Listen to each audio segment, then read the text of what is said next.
Kyk wat 'n groot liefde die Vader aan ons bewys het, dat ons kinders van God genoem kan word. Om hierdie rede ken die wêreld ons nie, omdat dit hom nie geken het nie. Geliefdes, nou is ons kinders van God. En dit is nog nie geopenbaar wat ons sal wees nie, maar ons weet dat ons, as hy verskyn, aan hom gelyk sal wees. Dat ons hom sal sien soos hy is.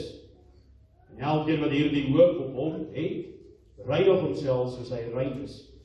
Elkeen wat die sonde doen ook die wetteloosheid. Maar die sonde is wetteloosheid. En julle weet dat hy verskyn het om ons sondes weg te neem. En geen sonde is in hom. Elkeen wat in hom bly, sondig. Elkeen wat sondig, het hom nie gesien en hom nie geken. My kinders, laat niemand julle mislei nie. Wie die geregtigheid doen, is regverdig soos hy regverdig is. Hy wat die sonde doen, is uit die duiwel, want die duiwel sondig van die begin.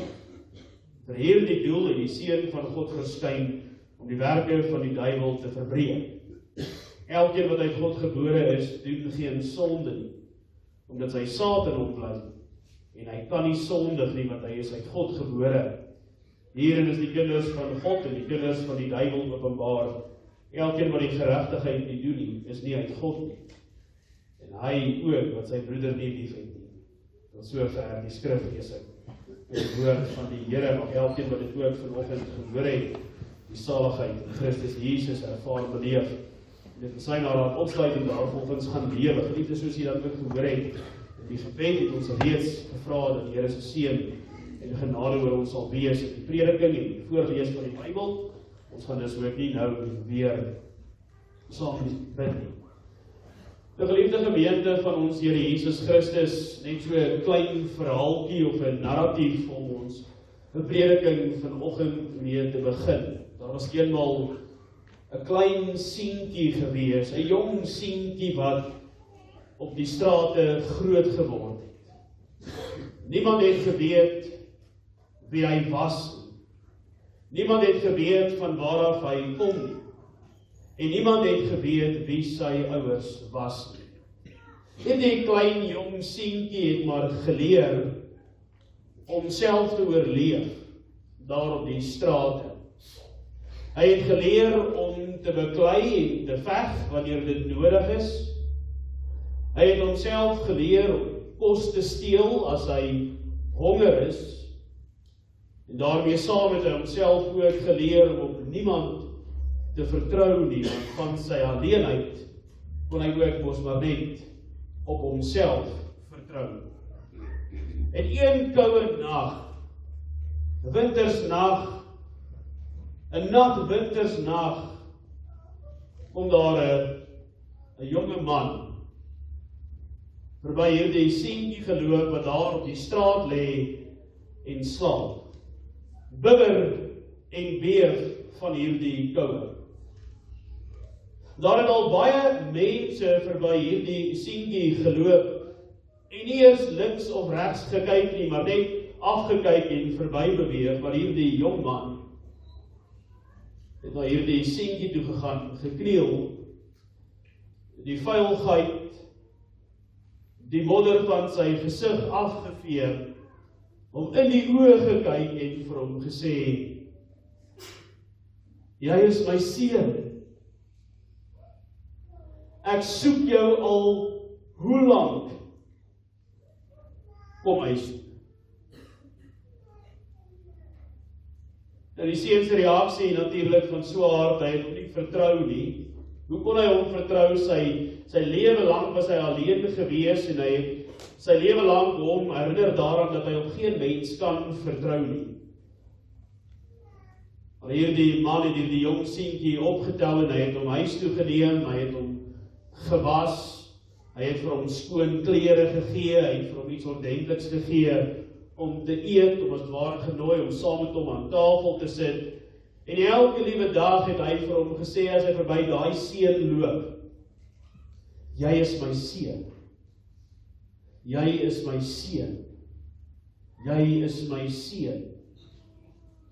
En stadig maar seker het hierdie seun begin verstaan dat hierdie man werklik sy vader is.